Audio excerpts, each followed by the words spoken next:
Thank you dear students. आप लोग के साथ फिर से हम मुखातिब हैं अपने कहे गए वायदे के अनुसार।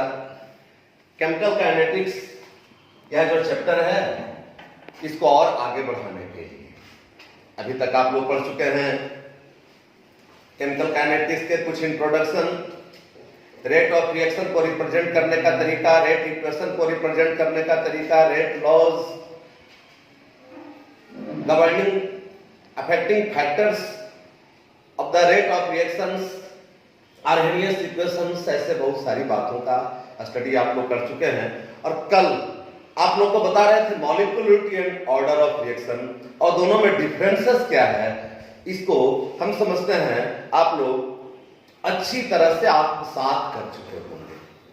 उसी के बाद हमने स्टार्ट किया था different types of order of reaction, उसमें जीरोथ ऑर्डर ऑफ रिएक्शन का वेलोसिटी कांस्टेंट, उसके कुछ कैरेक्टरिस्टिक्स, उसके यूनिट्स, ऐसे बातों को कल तक आप लोग पढ़ चुके हैं।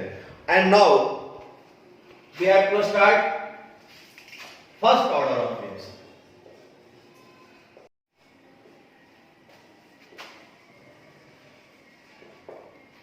प्रथम कोटि अभिक्रिया। प्रथम कोटि अभिक्रिया क्या होगा? बोलो दोस्त। ऑर्डर ऑफ रिएक्शन के आधार पर, जो ऑर्डर ऑफ रिएक्शन का परिभाषा है उसी के आधार पर फर्स्ट ऑर्डर ऑफ रिएक्शन को भी डिफाइन कर सकते हैं और कह सकते हैं क्या कि प्रथम कोटि अभिक्रिया वह है जिसमें मात्र प्रतिकारक के एक सांद्रण पद के द्वारा उसके वेग का निर्धारण किया जाता है, जिसके वेग समीकरण में सांद्रण पद क्या इंडिसेस का योगफल ओनली वन हो, सिर्फ एक हो, उसे प्रथम कोटि अभिक्रिया कहा जाता है। जैसे कोई ऐसा एक रिएक्शन मान लो कि ए से बन रहा है प्रोडक्ट्स और इस प्रतिक्रिया का यह प्रथम कोटि की एक अभिक्रिया है जिसमें मान लेते हैं कि प्रारंभ में कब, जब T बराबर 0 है तो इसका कॉन्सेंट्रेशन है A मोल प्रति लीटर और इसका कॉन्सेंट्रेशन तो 0 होगा, जबकि जब थोड़ा भी टाइम बीतेगा नहीं तो प्रोडक्ट बनेगा नहीं। तो ऐसी स्थिति में रिएक्टेंट का कॉन्सेंट्रेशन, इनिशियल कॉन्सेंट्रेशन, प्रारंभिक सांद्रण A मोल प्रति लीटर है। लेकिन जब T समय बीत जाता है, T समय बाद प्रोडक्ट मान लो या बन जाता है X, तो यह घट कर क्या हो जाएगा A माइनस एक्स मोल प्रति लीटर, चूंकि रिएक्टेंट ही प्रोडक्ट में कन्वर्ट हो रहा है। अब रिएक्टेंट A से निकल गया, X बन गया प्रोडक्ट, तो इसका बचा हुआ कंसंट्रेशन हो जाएगा A माइनस एक्स मोल प्रति लीटर। सो अब इसका वेग नियम के आधार पर वेग समीकरण क्या लिखेंगे? वेग बराबर किसको लेकर लिखेंगे? तो ये हो जाएगा, यदि T समय बाद तो इसका वेग ऐसा लिख सकते हैं प्लस x बाई टी, इधर से लेकर लिखते हैं तो minus a minus x by T. लेकिन एक वेरी इनफाइनाइटेसिमल स्मॉल चेंज के लिए यदि टाइम एकदम dt हो, बहुत थोड़ा सा टाइम के लिए, और इसका तब तो कंसंट्रेशन dx होगा, तो ऐसे भी प्रतिक्रिया के वेग को लिख सकते हैं कि dx बाई dt बराबर सीधा समानुपाती होगा प्रतिकारक के सांद्रण। Remember law of mass action, प्रतिक्रिया का वेग प्रतिकारक के सांद्रण का सीधा समानुपाती होता है। टी टाइम में प्रतिक्रिया का वेग dx बाई dt सीधा समानुपाती होगा कॉन्सेंट्रेशन ऑफ रिएक्टेंट के A minus x.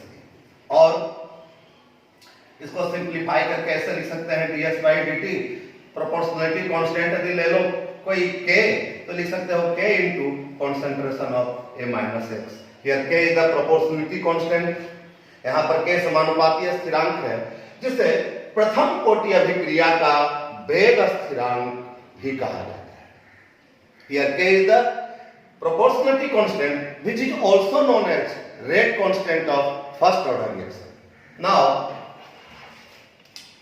Late us simplify this equation और लिख सकते हैं dx बटा ए माइनस एक्स बराबर के इंटू डी टी। ये इनफाइनाइटेसिमल स्मॉल चेंज के लिए ऐसा था, लेकिन ऐसे छोटे छोटे परिवर्तनों को यदि एक जगह जोड़ दें, ऐसे छोटे छोटे परिवर्तनों को जो थोड़े थोड़े समय अंतराल के लिए ऐसा रेट ऑफ रिएक्शन है, इसको यदि ऐसे छोटे छोटे परिवर्तनों को एक जगह जोड़ दें तो ऐसी क्रिया को क्या कहते हैं? हिंदी में समाकलन और अंग्रेजी में इंटीग्रेशन। यू नो, सो इसको क्या करें कि अब इसका इंटीग्रेशन कर दें, ऐसे छोटे छोटे परिवर्तनों को एक जगह जोड़ करके लिखें, इसका इंटीग्रेशन कर दें तो क्या हो जाएगा? इंटीग्रेशन का ऐसा चिन्ह होता है, तो ऐसा लिख सकते हैं integration of dx by a minus x बराबर, कांस्टेंट का इंटीग्रेशन होता नहीं, इसको इंटीग्रेशन से बाहर कर देंगे तो इंटीग्रेशन खाली किसका होगा? dt का। और dx by x, dx by a minus x का integration, yes you know, minus log a minus x, dt का इंटीग्रेशन t, और इसमें कोई इंटीग्रेशन कांस्टेंट ले लें i। यहां पर i क्या है?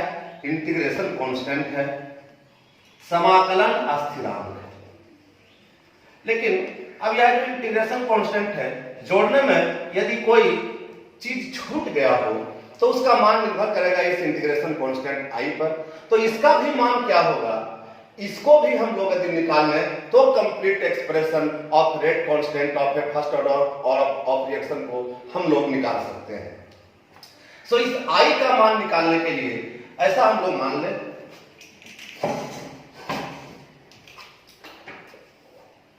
To evaluate i, let us have when t बराबर 0 तो x बराबर क्या हो जाएगा? 0। जब t बराबर 0 है तो x का मान क्या है? 0 है। और इसका मान यदि हम लोग इस समीकरण 1 में पुट अप कर दें तो क्या हो जाएगा? माइनस लॉग, इस समीकरण में इसका मान यदि हम लोग पुट अप कर रहे हैं तो अब क्या होगा? ध्यान देना, यहां पर a माइनस एक्स के जगह पर लिख सकते हैं 0 बराबर k इंटू टी का मान 0 है तो इंटू 0 प्लस i, और माइनस लॉग a बराबर समथिंग इंटू 0 0 प्लस i, यानी i का मान इतना निकल गया।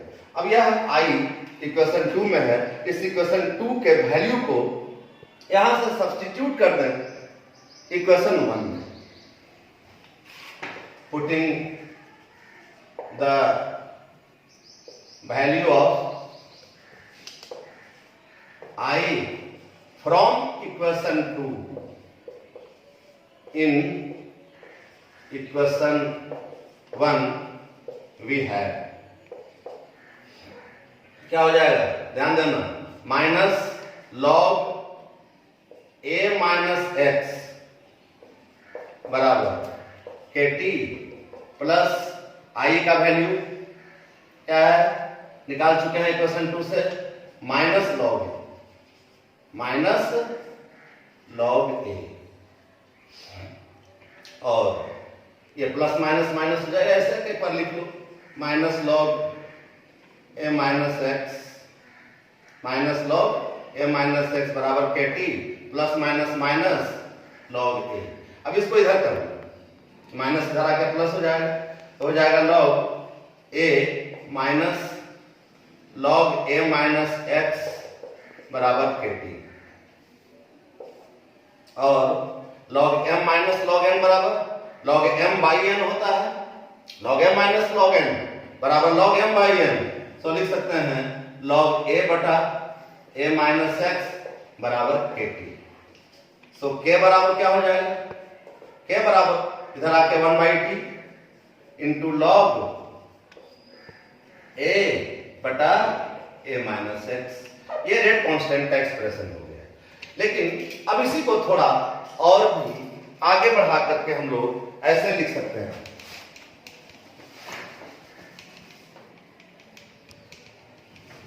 इसको ध्यान दो, और इसको थोड़ा और आगे सिंप्लीफाई करके हम लोग इसको ऐसे लिख सकते हैं,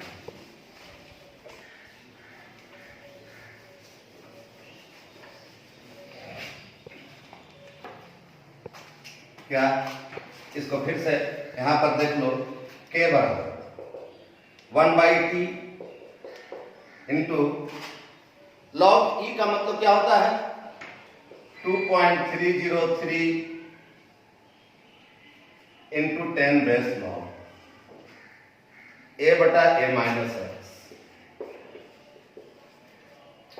तो ऐसा भी लिख सकते हैं k बराबर 2.303/t into 10 base log a बटा a माइनस एक्स, और यह equation third he first order of reaction के वेलोसिटी कांस्टेंट का एक्सप्रेशन है। This equation third is the required expression for rate constant of A first order reaction. और यह जो reaction first order reaction का जो रेट कांस्टेंट है, इसकी कुछ विशेषताएं हैं, कुछ स्पेशल फीचर्स हैं। अब इस पर ध्यान दें। यदि ऐसे थोड़ा सा बात और कि यदि इसी क्वेश्चन को हम लोग दूसरे फॉर्म में भी लिख सकते हैं कि मान लो कि जैसे t समय के बाद तो यह concentration of reactant a minus x हो रहा है।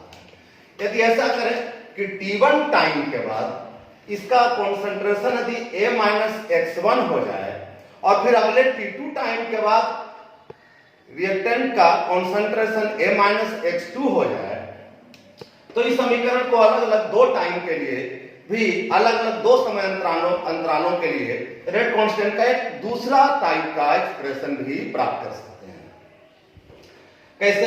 यदि इसी को थोड़ा सा सिंप्लीफाई करें, इक्वेशन थर्ड क्रॉस मल्टीप्लिकेशन कर दो तो क्या हो जाएगा kt बराबर 2.303 इंटू 10 बेस लॉग a बटा a माइनस एक्स। अब यदि अलग अलग दो टाइम इंटरवल में t1 और t2 में यदि इसका बचा हुआ कॉन्सेंट्रेशन a माइनस x1 और t2 टाइम के बाद यह a माइनस x2 हो जाता है, तो इसी इक्वेशन को ऐसे हम लोग लिख सकते हैं t1 टाइम के लिए करेंगे तो ये क्या हो जाएगा, इस इक्वेशन को kt1 बराबर 2.303 इंटू 10 बेस लॉग a बटा a माइनस x1, और दूसरे टाइम इंटरवल के लिए kt2 बराबर 2.303 इंटू 10 बेस लॉग। ये तो इनिशियल कॉन्सेंट्रेशन है, तो लिया गया रिएक्टेंट का कॉन्सेंट्रेशन कांस्टेंट, लेकिन t2 टाइम के बाद इसका कॉन्सेंट्रेशन हो जाता है क्या a माइनस x2। तो यदि अब kt2 माइनस kt1 करें इक्वेशन, इस इक्वेशन में इसको घटा दें तो क्या हो जाएगा kt2 माइनस kt1 बराबर इतना माइनस 2.303, या तो कॉमन हो जाएगा, कॉमन है 10 बेस लॉग इतना माइनस, तो log m minus log n बराबर होता है log m बाई n। अब इसको सिंप्लीफाई कर दोगे तो ये आ जाएगा a माइनस x1 बटा a माइनस x2, या k कॉमन ले लो तो ऐसे भी लिख सकते हो k into t2 minus t1 बराबर 2.303 इंटू a माइनस x1 बटा a माइनस x2, या ऐसे भी लिख सकते हैं इसको k बराबर 2.303 बटा t2 माइनस t1 इंटू यहाँ पर 10 बेस लॉग सब में करते चलना है, यहाँ पर भी 10 base log a minus x1 बटा a minus x2, 10 base log a minus x1 बटा a माइनस x2। तो अलग अलग दो समय अंतरालों के लिए, दो टाइम इंटरवल के लिए rate constant of A first order of reaction का वेलोसिटी कांस्टेंट का ऐसा भी एक एक्सप्रेशन प्राप्त हो सकता है। फर्स्ट ऑर्डर रिएक्शन का वेलोसिटी कांस्टेंट, रेट कांस्टेंट का यह इक्वेशन, और इसी इक्वेशन को सिंप्लीफाई करके दो अलग अलग समय अंतरालों t1 और t2 के लिए भी rate constant for a first order of reaction के वेलोसिटी का ऐसा भी एक्सप्रेशन प्राप्त किया जा सकता है।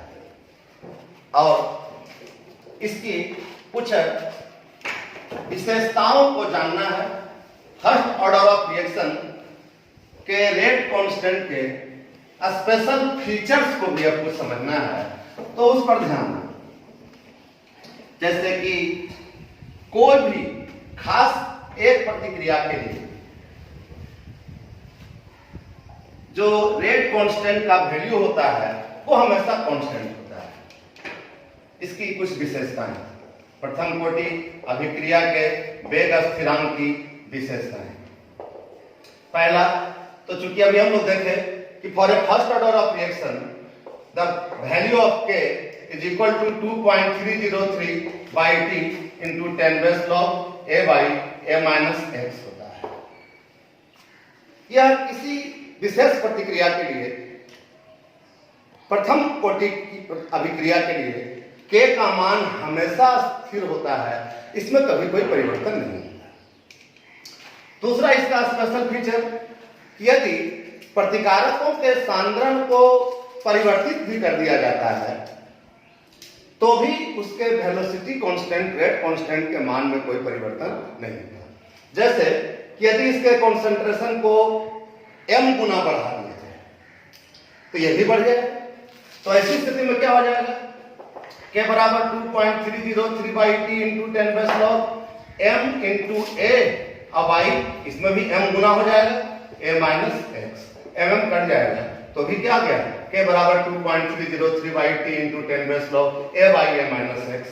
यानी यदि प्रतिकारकों के सांद्रण में थोड़ी मात्रा बढ़ा दी जाती है, कुछ उसमें उसके सांद्रण में कुछ बढ़ा वृद्धि कर दिया जाता है, की संख्या से गुना भी कर दिया जाता है, तो भी velocity constant for a first order of reaction is almost constant. Third इसका स्पेशल फीचर, सभी डिफरेंट टाइप ऑफ रिएक्शंस के लिए वेलोसिटी कांस्टेंट का यूनिट भी अलग अलग होता है। यह भी डिफरेंट ऑर्डर ऑफ रिएक्शन की एक विशेषताएं है। कोई रिएक्शन किस ऑर्डर का होगा, इसके लिए उसके यूनिट से भी हम लोग पहचान कर ले सकते हैं। दिए गए डाटा में जो यूनिट होता है रेट कांस्टेंट का, k का, उस यूनिट से भी पहचान किया जा सकता है यह किस ऑर्डर ऑफ रिएक्शन है। अगले दिन हम लोग 0th ऑर्डर ऑफ रिएक्शन के वेलोसिटी कांस्टेंट का यूनिट निकाले थे, और अब फर्स्ट ऑर्डर ऑफ रिएक्शन के लिए वेलोसिटी कांस्टेंट का यूनिट क्या होगा, इसको भी हम लोग निकाल सकते हैं। क्या होगा, चूंकि k का वैल्यू यह है, k for a first order of reaction is equal to 2.303 into 10 log a by a minus x. तो यदि यूनिट निकालें हम लोग k का, rate constant of velocity constant का for a first order of reaction, तो यूनिट ऑफ k क्या हो जाएगा, यहां पर t क्या है, टाइम है। टाइम में भी in minute, in second, in hour, days, year, कुछ भी हो टाइम, ऐसे ये टाइम है। और इधर इसका unit a, initial concentration of the reactant, और कॉन्सेंट्रेशन का यूनिट होता है मोल प्रति लीटर। बाद t समय बाद वाले जो कॉन्सेंट्रेशन है प्रतिकारक का, तो उस कॉन्सेंट्रेशन का यूनिट भी मोल प्रति लीटर होगा। ये कट गया, ये तो एक कांस्टेंट वैल्यू है, तो यहां पर सिर्फ ऐसे लिख सकते हैं 1 by time. So unit of k will be, so unit of k for a first order of reaction बराबर क्या हो जाएगा, 1 बाई टाइम। 1 बाई टाइम माने क्या, टाइम इनवर्स। टाइम इनवर्स माने क्या, यदि डाटा सेकंड में दिया हुआ हो तो सेकंड इनवर्स, डाटा यदि मिनट में दिया हुआ हो तो मिनट इनवर्स, डाटा यदि आवर में दिया हुआ हो तो hour inverse, days inverse, year inverse, ऐसा समय इनवर्स, टाइम इनवर्स होता है unit of k for a first order of reaction. Different type of order of reaction का यूनिट डिफरेंट होता है, और इसके यूनिट के डिफरेंसेस से भी हम लोग समझ सकते हैं कि यह रिएक्शन किस ऑर्डर का है। इसकी कुछ और विशेषताओं को अब समझना है। जैसे अब यदि ये कैमा था, तीसरा था, चौथा, इसके फर्स्ट ऑर्डर ऑफ रिएक्शन के लिए इसकी एक और विशेषता यह है कि यदि इसमें dx by dt और log a minus x के बीच एक ग्राफ खींचा जाए, क्योंकि या k बराबर अभी हम लोग देख चुके थे 2.303 by t into 10 plus log a by a minus x होता है। तो इसमें rate of reaction dx by dt और log a minus x के बीच ये ग्राफ खींचा जाए तो इसके जो कट पॉइंट्स प्राप्त होते हैं उसको मिलाने से ऐसी एक सीधी रेखा प्राप्त होती है। यह भी फर्स्ट ऑर्डर ऑफ रिएक्शन की एक विशेषता है। पांचवा, इसकी एक विशेषता इस प्रकार से भी कर सकते हैं, इसको ग्राफ से समझ सकते हैं कि यदि log a minus x और डिफरेंट टाइम इंटरवल t के बीच यदि कोई ग्राफ खींचा जाए तो ऐसा एक स्लोप प्राप्त होता है। इसका स्लोप k by 2.303 और जो इसके अंतःखंड होते हैं कट पॉइंट्स को मिलाने पर इसके जो अंतःखंड होते हैं log a minus x से पर जो अंतःखंड होते हैं वह log a के बराबर होता है। यह भी फर्स्ट ऑर्डर ऑफ रिएक्शन का एक स्पेशल फीचर है, इसकी एक विशेषता है। इसकी एक विशेषता और जान लेना चाहिए कि यदि log इसी समीकरण में यदि log a by a minus x और डिफरेंट टाइम इंटरवल के बीच यदि ऐसा एक ग्राफ खींचा जाए x और y एक्सिस पर तो इनके कट पॉइंट्स को मिलाने से भी एक सीधी रेखा प्राप्त होती है। यह सब सारा फर्स्ट ऑर्डर ऑफ रिएक्शन का एक स्पेशल फीचर है। इसकी विशेषताएं हैं। एक इसकी विशेषता और जैसे हम लोग पढ़ रहे थे जीरो ऑर्डर रिएक्शन में उसका हाफ लाइफ टाइम निकालना। इसका हाफ लाइफ टाइम क्या हो जाएगा? हाफ लाइफ की परिभाषा कल बताए थे, अर्धायु की परिभाषा कि प्रतिक्रिया के ठीक आधा पूरा होने में जो समय लगता है उसे प्रतिक्रिया की अर्ध आयु कहा जाता है।